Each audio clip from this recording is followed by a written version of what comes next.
संस्कृत व्याकरण में इसी तरह की एक संज्ञा है प्रातिपदिक संज्ञा। प्रातिपदिक, प्रातिपदिक किसे कहते हैं इसको अच्छी तरीके से मैंने एक अलग से वीडियो में बता रखा है। सामान्य रूप से आप ये समझिए कि शब्द को ही प्रातिपदिक कहा जाता है व्याकरण में, पाणिनि व्याकरण में। जो हम आम भाषा में जिसको शब्द कहते हैं उसे यहाँ पर प्रातिपदिक कहते हैं। प्रातिपदिक संज्ञा को बताने के लिए पाणिनि ने 2 नियम बनाए हैं, 2 सूत्रों का निर्माण किया है। पहला सूत्र है अर्थवद धातुर प्रत्यय प्रातिपदिकम।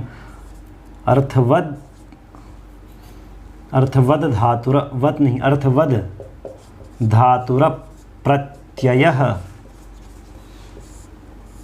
प्रातिपदिकम। ठीक।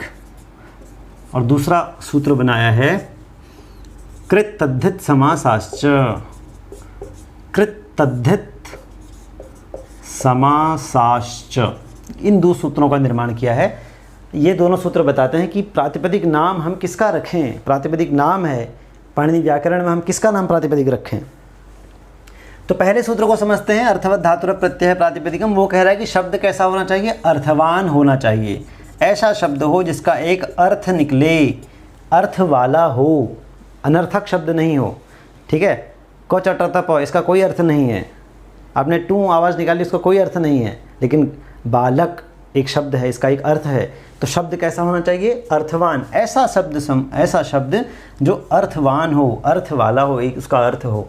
लेकिन वो कैसा हो, अधातु, वह धातु नहीं हो। भू एक धातु है, तो भू अगर एक धातु है या पठ एक धातु है तो किसी का पठ को हम प्रातिपदिक नहीं कहेंगे, पठ को शब्द नहीं कहा जाएगा। ठीक है, शब्द कह भी लेंगे तो प्रातिपदिक उसको नहीं कहा जाएगा। ठीक है, तो इसका मतलब वह धातु नहीं हो और अप्रत्यय, अधातु अप्रत्यय, वह कोई प्रत्यय भी नहीं हो, अप्रत्यय। तुमुन प्रत्यय है, त्वा एक प्रत्यय है, तो ये प्रत्यय हैं। प्रत्यय को हम प्रातिपदिक नहीं कहेंगे। ठीक है, शब्द कैसा हो, अर्थवान हो, लेकिन न तो वह धातु हो न वह प्रत्यय हो। तो ऐसे शब्द को हम क्या कहेंगे, प्रातिपदिकम।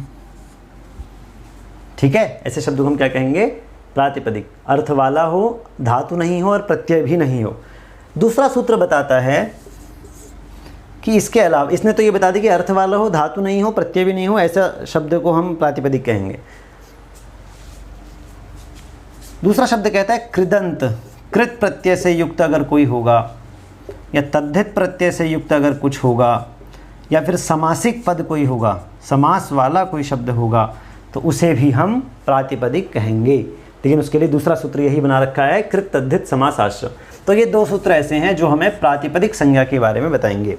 ठीक है, कृत तद्धितांतो समासाश्च प्रातिपदिक संज्ञाशु। कृदंत हो या तद्धितांत हो या समासिक पद हो तो उसे भी हम प्रातिपदिक संज्ञा उसकी करेंगे। और प्रातिपदिक संज्ञा क्यों की जाती है, हम किसी का नाम क्यों रखते हैं भाई। किसी का नाम हम इसलिए तो रखते हैं ताकि हम व्यवहार कर सकें। इसका नाम पेन इसलिए रखा ताकि अगर मैं कहूँ पेन दे दो तो कोई मुझे यही ला कर दे, मुझे कोई पानी ला कर नहीं दे दे, कोई किताब ला कर नहीं दे दे। व्यवहार कर सकें, हम उसका व्यवहार में प्रयोग कर सकें, इसलिए नाम रखे जाते हैं। प्रातिपदिक नाम क्यों रखा तुमने, प्रातिपदिक नाम इसलिए रखा ताकि हम शब्द की सिद्धि कर सके। क्योंकि व्याकरण जो है वह निर्वचन का शास्त्र है। शब्द की व्युत्पत्ति, व्याक्रियन्ते व्युत्पाद्यन्ते अनेनेति शब्दाः, व्युत्पत्ति का सिद्धांत बताता है हमें व्याकरण। व्युत्पत्ति कैसे की जाती है ये हमें बताता है व्याकरण। तो शब्द की व्युत्पत्ति कैसे होगी, इसीलिए पहले उनका एक नाम रखना जरूरी था। प्रातिपदिक नाम रखा गया, पहले वह प्रातिपदिक बनेगा, उसके बाद उसमें प्रत्यय जोड़े जाएंगे। ठीक है, प्रातिपदिक में मतलब कि पद बनेगा, प्रकृति रूप में बनेगा, फिर प्रकृति में प्रत्यय लगेगा और इस तरह से फिर पद बनाया जाएगा, फिर उस पदों का प्रयोग किया जाएगा। जो पद नहीं होगा उसका प्रयोग भी संस्कृत भाषा में नहीं किया जाएगा। अपदम न प्रयुंजीत। ठीक है, केवल पद का ही प्रयोग किया जाएगा।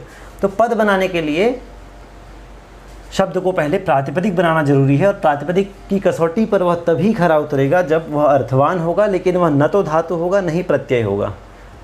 ठीक है, और कृदंत हो सकता है, तद्धितांत हो सकता है और समास से युक्त हो सकता है। राजपुरुष एक शब्द बना, इसमें समास हुआ, तत्पुरुष समास।